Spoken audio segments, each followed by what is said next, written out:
وسلم وشر الأمور محدثاتها كل محدثة بدعة وكل بدعة ضلالة وكل ضلالة في النار. فقد قال الله عز وجل في القرآن المجيد والفرقان الحميد: أعوذ بالله من الشيطان الرجيم بسم الله الرحمن الرحيم واعتصموا بحبل الله جميعا ولا تفرقوا رب اشرح لي صدري ويسر لي أمري واحلل عقدة من لساني يفقهوا قولي. تمام طرح کی تعریفات لائق و زیبا، یہ ایک اجتہادی مسئلہ ہے، لیکن بھائی نے چونکہ کچھ ذکر کر دیا، میں اس طرف جانا نہیں چاہتا تھا. واللہ میرا قطعی ارادہ نہیں تھا، میرے وہم و گمان میں بھی نہیں تھا کہ اس طرح کی بات یہاں پر آ جائے گی اور مجھ سے کہا جائے گا کہ اس پہ کچھ بات آپ نے رکھے. لیکن جب بات آ گئی ہے تو تھوڑی سی وضاحت میں کرنا چاہوں گا. 2005 میں پاکور میں آل انڈیا اہل حدیث کانفرنس ہوئی، جس میں میں ایک سامع کی حیثیت سے سننے گیا تھا، لیکن سیمینار میں شامل نہیں ہو سکا. بعد میں معلوم ہوا کہ یہاں ایک سیمینار ہوا تھا جس میں چاند کا مسئلہ بیان کیا گیا، رؤیت کا مسئلہ بیان کیا. ہم نے پوچھا یہ کیا رؤیت کا مسئلہ ہے؟ چاند دیکھ کر روزہ رکھو، چاند دیکھ کر افطار کرو، اس میں رؤیت کا کیا مسئلہ ہے؟ کہا کہ نہیں، وہ تو بڑی زبردست طریقے سے گفتگو ہوئی اور اس قدر مقالہ پیش کرنے میں گہما گہمی ہوئی اور اختلاف ہوا کہ ماحول بگڑ گیا، خراب ہو گیا. 2005 کی بات بتا رہا ہوں، جب تک مجھے اس مسئلے کے بارے میں کچھ عطا پتہ نہیں تھا. لیکن بچپن سے ایک سوال ذہن میں ہمیشہ آتا تھا کہ جب سعودی عرب سے ہمارے یہاں دن کا فرق نہیں ہے، یا پوری دنیا میں 24 گھنٹے کے اندر دن کمپلیٹ ہو جاتا ہے اور پوری دنیا کور کر جاتی ہے 24 گھنٹے کے اندر، تو 24 گھنٹے سے 12 دن تو نہیں ہوتا ہے، تو پھر یہ عید 2 دن کیسے ہوتی اور 3 دن کیوں ہوتی ہے؟ یہ سوال تھا، لیکن کبھی اس طرف ذہن نہیں گیا. معلوم ہوا پڑھنے میں کہ ایک شخص آ رہے ہیں، میں ان کا نام نہیں لینا چاہتا، کہ ان کا درس ہے اس موضوع پر. میں سننے کے لیے وہاں پہنچ گیا اور چپ چاپ سن کر کے چلایا، میں نے کوئی سوال نہیں کیا. لیکن پٹنہ میں چونکہ لوگ مجھے جانتے تھے، لوگوں نے کہا آپ نے سوال نہیں کیا؟ میں نے کہا مجھے کچھ سمجھ میں ہی نہیں آیا تو میں سوال کیا کروں. کہا اچھا ٹھیک ہے، یہ کتاب ہے عطاء الرحمن مدنی کی، اس کا آپ مطالعہ کریں. تو میں نے اس کا مطالعہ کرنا شروع کیا. بہت طرح کے سوالات ذہن میں ابھرتے گئے، آتے گئے. کتاب دینے والے نے مجھ سے ایک سوال کیا جس کو میں حل نہیں کر پایا، جو میرا موقف تھا. اور وہ سوال جب میں نے امت کے لوگوں سے کیا تو وہ آج تک 12-13 سال سے اس کا جواب نہیں دے سکے. اب وہ سوال میں آپ کے سامنے رکھوں گا. سوال ہے کہ اگر چاند دیکھ لیا جائے تو اس کی گواہی کہاں تک مانی جائے، اس کی کیا دلیل ہے؟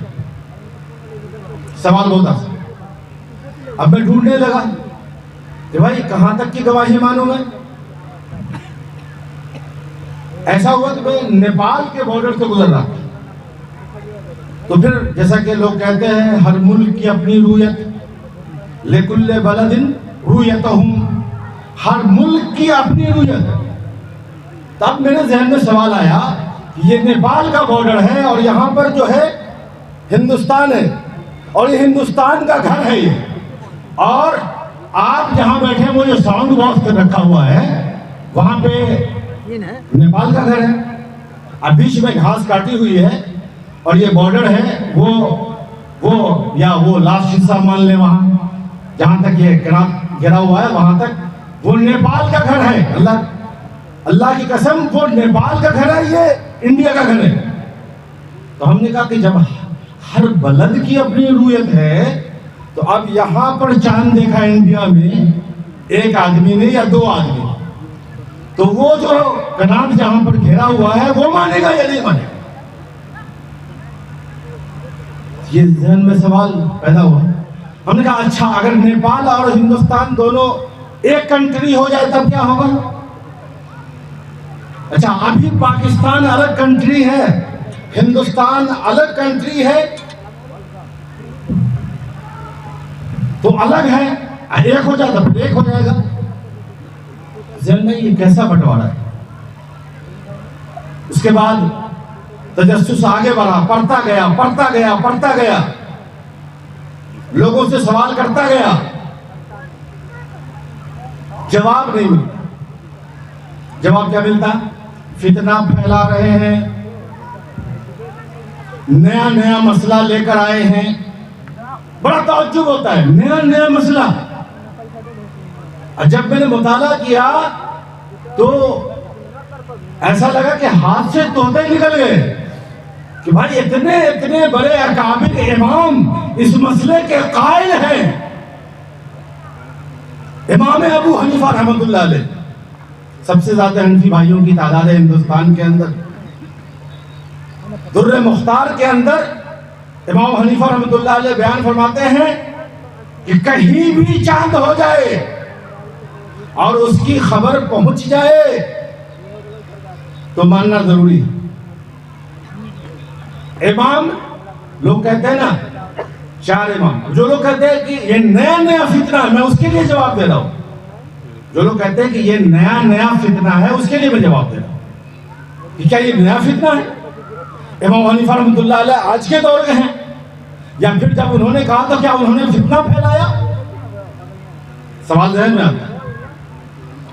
عام طریقے سے مشہور ہے کہ 4 امام ہیں، ان میں سے ایک کو ماننا ضروری ہے، کہتے ہیں نا لوگ، گرچہ اس کی کوئی اصل قرآن و حدیث کے اندر نہیں ہے، نہ چاروں میں سے کسی ایک امام نے کہا ہے کہ میری بات مان ہی لینا، بلکہ چاروں امام نے اپنا پلہ جھاڑا، اپنے آپ کو بچایا، اپنے عقیدے کو بچایا اور فرمایا اذا صح الحدیث فهو مذہبی۔ لوگوں سن لو، امام حنیفہ رحمۃ اللہ علیہ فرماتے ہیں، لوگوں سن لو، جب کوئی حدیث آ جائے، جب کوئی قرآن کی آیت آ جائے، اللہ کی بات آ جائے، اس کے رسول کی بات آ جائے، تو میری بات کو چھوڑ دینا۔ اترکوا قولی بخبر رسول اللہ صلی اللہ علیہ وسلم۔ انہوں نے اپنا دامن بچایا، اپنے عقیدے کو بچایا۔ تو میں یہ کہہ رہا تھا کہ مشہور ہے لوگوں کے درمیان جو بے اصل بات ہائے مغرب تک خبر پہنچ جائے، یعنی کہ پچھم کے لاسٹ کونے تک خبر پہنچ جائے، تو وہاں تک کہ لوگوں پر اس دن کا روزہ لگا۔ یہ کس نے لکھا؟ مولانا اشرف علی تھانوی۔ بڑی تعجب کی بات، جتنے مسلک ہیں، بریلوی مسلک، اعلیٰ حضرت احمد رضا خان فاضل بریلوی، وہ بھی اس مسئلے کی تائید کرتے ہیں۔ لوگ کہہ رہے ہیں نیا فتنہ، ٹھیک ہے، یہ نہ کے اندر لکھتے ہیں اور کہتے ہیں، فرماتے ہیں، کیا فرماتے ہیں کہ ایک جگہ چاند نظر آ گیا تو یہ پوری امت کے لیے ہے، تمام لوگوں کے لیے ہے، وہ اس خبر کو مان کر کے روزہ کی شروعات کریں۔ انہوں نے 3 مذاہب کا بیان کیا، ایک یہ کہ ہر علاقے کی اپنی رویت ہے، دوسرے یہ کہ قرب و جوار کی خبر لے لی جائے گی، تیسرے یہ کہ ایک جگہ کی رویت پوری امت کے لیے ہے۔ علامہ البانی فرماتے ہیں کہ ایک جگہ کی رویت پوری امت کے لیے ہے، یہ جمہور کا موقف ہے، اور یہی سعودی کے حساب سے روزہ رکھتے ہو تو سعودی کے حساب سے افطار کرو۔ تو ہم ان کو جواب دیتے ہیں کہ آپ دلی کے حساب سے روزہ رکھتے ہو تو دلی کے حساب سے کیا نہیں افطار کرتے؟ آپ پورے ہندوستان میں جس وقت سورج ڈوبے دلی میں، اس وقت آپ افطار کروا دو، ہم بھی سعودی میں سورج ڈوبے کا افطار کر دیں۔ میرے بھائی، ارے بھائی، میں چاند کا مسئلہ بیان کر رہا ہوں، سورج کا نہیں۔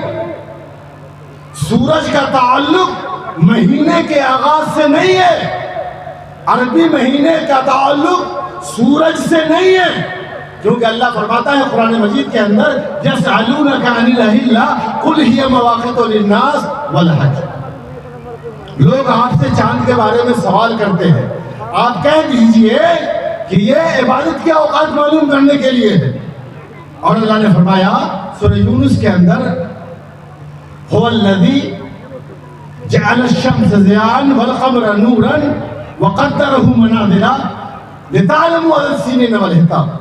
وہی ہے وہ ذات جس نے سورج کو روشن اور چاند کو منور بنایا اور چاند کی منزلیں بنائی تاکہ تم مہینوں کا حساب لگا سکو۔ عربی مہینے کا تعلق سورج سے نہیں ہے جو آپ سورج سے مثال دے رہے ہیں۔ آپ دلی کی گواہی مان لیتے ہیں لیکن دلی کے حساب سے افطار نہیں کرتے۔ اسی طریقے سے یہ مسئلہ ہے ادائے وجوب کا، اثبات وجوب کا۔ جیسے اگر امریکہ میں چاند ہوا اور ہم کو خبر ملی یہاں دن کے 12 بج رہے ہیں تو ہم پر دن کے 12 بجے روزہ واجب ہو گیا۔ اب ہم رکھیں گے کیسے؟ قرآن کھولیں گے کہ اللہ تعالیٰ کب سے کہا رکھنے کے لیے، تو اللہ کہتا ہے کہ فجر سے روزہ رکھو مغرب تک، آنے دیجئے فجر۔ اس کی مثال ایسے ہے کہ جیسے اگر ممبئی میں چاند دیکھا گیا اور ہمیں خبر ملی اب یہاں 1 گھنٹہ سورج ڈوبنے میں بچے ہوئے بہار میں، یا بہار میں چاند دیکھا گیا ہم ممبئی خبر کریں، الٹا ہو گیا۔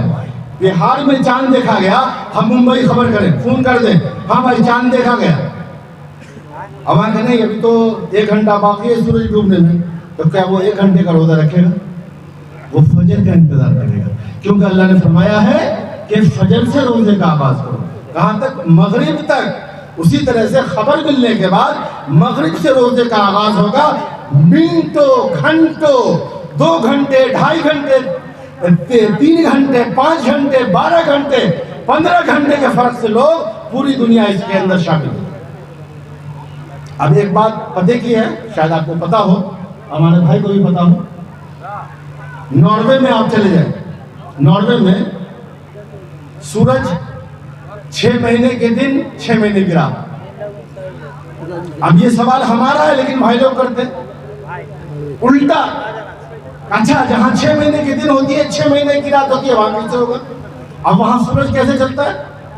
جب رات ہوتی ہے تو سورج، جب دن ہوتی ہے تو سورج، ایسے یہ ملک ہے اور اس کے چاروں طرف ایسے سورج وہاں چلتا ہے۔ 6 مہینے کی دن، رات ہوئی تو 6 مہینے کی رات۔ اب کیا کریں گے؟ وہ لوگ کیسے روزہ رکھیں گے؟ وہ لوگ کیسے جمعہ پڑھیں گے؟ تو آپ یوٹیوب پر سرچ کر لیجئے، جس وقت سعودی عرب میں افطار ہوتا ہے وہ افطار کرتے ہیں، جس وقت سعودی عرب میں عید ہوتی ہے وہ عید مناتے ہیں۔ اس بزم کی سب سے بہترین اور